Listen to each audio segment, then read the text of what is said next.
people listen to him, and then we'll ask him questions. All right. I think it's only appropriate that after 20 years of serving the Cactus District, we all know him, I think we should all say thanks to Phil.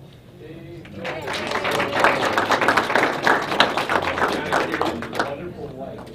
Yes, and I'm not sure why there's 5 of us running in the district, other than maybe it's going to take all 5 of us to fill his. Anyway, my name is Stu Radawec, and I spent 20 years working for the city of Glendale, and then the last 10 at Peoria. So I knew Phil when he was a young man. We were both young men, actually, at the time. So the reason that I decided to run for a political office was that I spent the last 30 years in city government. It was a very good life that I had with my family, very stable. The citizens of both the cities took very good care of me and my family. So now I feel it's time for me to give back a little bit to the 2 communities, and especially to Glendale. We all know what the issues are. You guys probably know them better than maybe some of us do. What are the solutions? It's going to take time. There's not going to be any quick solutions to the situation right now. If I was a politician, I could stand up here and make promises to you. And we all know how well that's worked out in Washington. So I agree with Sam. I think accountability and transparency are 2 key issues for the city of Glendale right now. I will not say that our electeds ever went in wanting to put us into this position that we're in. I think everybody had really good intentions going in. Could they have done things differently? Yes, they could have. Was there some reckless spending of taxpayer money? I believe that there was. And we could sit here and I think it's really easy to run a political campaign when we have as many issues facing the city as we have right now, because you can feed off of all the mistakes we've made. But there are some good things too about Glendale, or I would not live there anymore, or Walt would not live there, or Sam would not live there, or Anthony. We have a great city, and I think it's time that we, as a collective group, put that pride back into Glendale.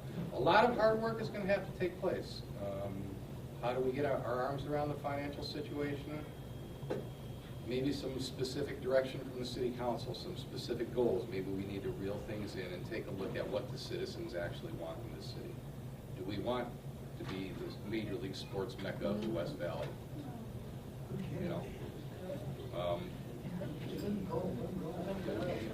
There's so many questions that can be answered. And when you go out and you knock on doors and you talk to people, you get a real good feel for what the people actually want. And I think maybe we have lost track of that situation.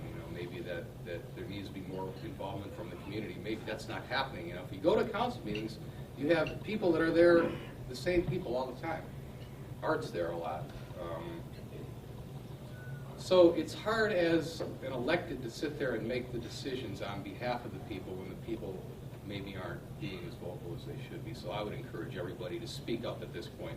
We've got an opportunity to put a great deal of change into the city of Glendale. We're going to have a new city manager. We're going to have new council people and a new mayor. It's an opportunity for everybody to get involved. And when I spoke with all these people, and I collected all my signatures myself, about 200 of them, and I had the best time of my life talking to people with all these different viewpoints and brilliant people in our community, people that are much smarter maybe than our electeds or the people that we put in positions of authority to run the city. And they had some great ideas. Some of the questions, the more prevalent questions that were asked of me weren't about the coyotes. They weren't about sales tax. They were about our libraries. They were about our youth sports programs. They were about things that people really care about in the community. We put ourselves in a position where no matter what we do, we're going to have to fund that arena that's out there, or we let it go into bankruptcy. It's a tough one. Did we have a say in whether it went in? I was working at the city when it went in. I was against it. Not because I'm not a big hockey fan, but because I saw some instability in the NHL. Will hockey work in the desert? I don't know. And I think I talked to Councilmember Lieberman at that meeting, because I was standing in the back of the room and I had this really concerned look on my face, and I don't know if he thought it was something that I had for lunch or not, but he came up to me and said, "Hey Stu, what's the problem?" And I said, "I have some concerns about the NHL coming. Will we be able to support them? Will it be a sustainable investment by the city?" I guess we kind of found out some of those answers along the way. Could it work out? You know, smarter people than you and I are going to have to probably get into those situations. The NFL coming in was a different situation. And I just really want to caution people, too, about what they read in the newspapers about what the Cardinals are doing, what the city has done with the parking spaces that are not available anymore. There is some gamesmanship, I believe, being played on both sides. Why would the Cardinals say that their VIP box holders are parking at Westgate? If you've ever been a VIP box holder at an event, you park as close as you can to the facility. You don't park a mile away and have people bus you in. Hence the term VIP. Yeah. Right? So there's gamesmanship being played. I think that maybe there was I'm not sure, because unless you're involved in it every day and you're in that management level at the city, what transpired to put us into this position? Did we not look at development plan overlays for that area? Were they not reviewed? Were they not? I think maybe better communications could have been done too. Why there isn't a group that meets with the Cardinals and the Coyotes and the Westgate management group and the arena management group and says, "Hey, this is what we're going to do." Does anybody have a problem with this?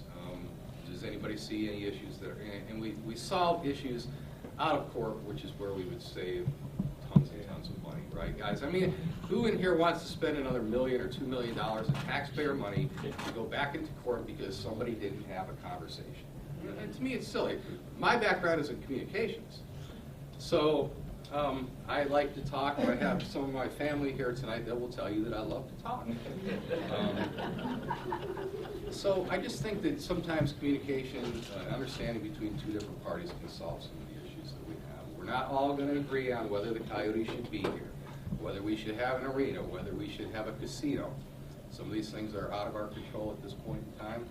But what we can do is start to voice stronger opinions and say, this is what we want as a community. I moved to the West Valley when I moved here in 1982 from a small town in Ohio, because the West Valley reminded me more of where I grew up. It was a farm town where I grew up.